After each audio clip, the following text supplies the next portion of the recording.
अष्टलक्ष्मी मम ग्रहे धनं पुरय पुरय नमः।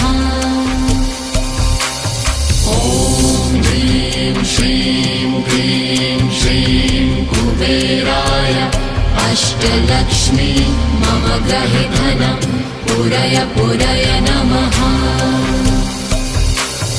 ॐ ह्रीं श्रीं क्लीं श्रीं कुबेराय अष्टलक्ष्मी मम ग्रहे धनं पुरय पुरय नमः। ॐ ह्रीं श्रीं क्लीं श्रीं कुबेराय अष्टलक्ष्मी मम ग्रहे धनं पुरय पुरय नमः।